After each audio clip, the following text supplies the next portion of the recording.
خان نے بلے کو واقعی بلا بنا دیا۔ تحریک انصاف کو الیکشن جیتنے سے کوئی نہیں روک سکتا۔ کیا نئی منتخب حکومت اور اسٹیبلشمنٹ آمنے سامنے ہو سکتی ہے؟ معاملہ بڑا گھمبیر۔ انصار عباسی کا کالم۔ سینئر صحافی اپنے کالم میں لکھتے ہیں کہ پشاور ہائی کورٹ نے تحریک انصاف کا انتخابی نشان بلہ بحال کر کے بلے کو پی ٹی آئی مخالفین کے لیے واقعی ایک بلا بنا دیا۔ اگر بلے کا نشان قائم رہتا ہے اور election commission Peshawar high court کے فیصلے کو سپریم کورٹ میں چیلنج نہیں کرتا اور بلے کا نشان 8 فروری یعنی انتخابات والے دن بیلٹ پیپر پر موجود رہا تو ممکن ہے کہ بلہ بلا بن کر اپنے سیاسی مخالفین کو کھا جائے۔ تحریک انصاف کے رہنما اور سابق ممبر قومی اسمبلی علی محمد خان نے چند دن پہلے ایک ٹی وی ٹاک شو میں کوئی ایسی بات کی تھی کہ یہ بلہ ہے، کوئی بلا تو نہیں کہ اس سے ڈرا جائے، جس کے بعد ان کے اس بیان کا سوشل میڈیا پر کافی چرچا ہوا۔ پشاور ہائی کورٹ کے ڈویژن بینچ نے آج تحریک انصاف کی petition per P T I کا بلے کا نشان بحال کر دیا اور الیکشن کمیشن کو حکم دیا کہ فوری طور پر عدالت کے حکم پر عمل درآمد کرتے ہوئے تحریک انصاف کو بلے کا نشان الاٹ کیا جائے۔ اس فیصلے نے تحریک انصاف کے لیے الیکشن مہم کے طور پر ایک بہت بڑا اہم کردار ادا کیا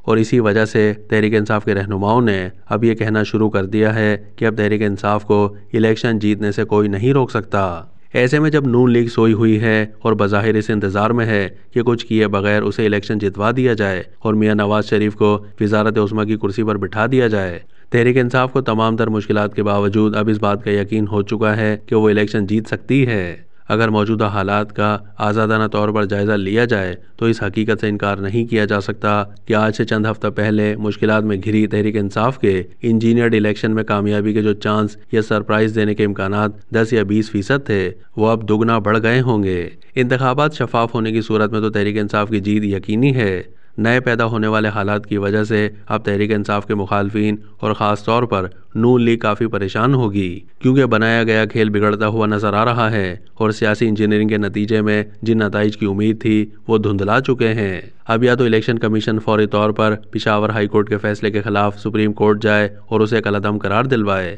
الیکشن کمیشن ممکنہ طور پر پشاور ہائی کورٹ کے فیصلے کو سپریم کورٹ میں چیلنج کرے گا، لیکن مجھے لگتا نہیں کہ سپریم کورٹ تحریک انصاف سے بلے کا نشان چھیننے کا فیصلہ کر سکتی ہے۔ اب معاملہ بڑا گھمبیر ہو گیا ہے۔ اپنے سیاسی مخالفین کے لیے تو بلہ بلا شبہ بلا بن چکا، لیکن انتخابات کی کامیابی کے سرپرائز کی صورت میں یہی بلہ سیاسی اور معاشی استحکام کے راستے میں ایک بلا بن جائے گا، اور اس وجہ سے میں پہلے بھی بیان کر چکا ہوں اور پھر یہاں دہرانا چاہوں گا کہ عمران خان کے فوج اور اسٹیبلشمنٹ مخالف بیانیے جس پر وہ اب بھی قائم ہے، الیکشن جیتنے کی صورت میں ملک کو خطرناک حالات کی طرف لے جائیں گے، جہاں پہلے دن سے نئی منتخب حکومت اور اسٹیبلشمنٹ آمنے سامنے نظر آئیں گی اور تحریک انصاف کا سوشل میڈیا فوج مخالف ٹرینڈ چلا چلا کر مختلف مطالبہ کر رہا ہوگا۔ اسی اندیشے کی وجہ سے میں نے بار بار لکھا اور کہا کہ تحریک انصاف کو بالخصوص 9 مئی کے سانحے کے بعد فوج اور اسٹیبلشمنٹ سے اپنے تعلقات بہتر بنانے اور اپنے سپورٹرز اور ووٹرز کے ذہنوں میں فوج کے خلاف انجیکٹ کیا گیا زہر نکالنے کی کوشش کرنی چاہیے۔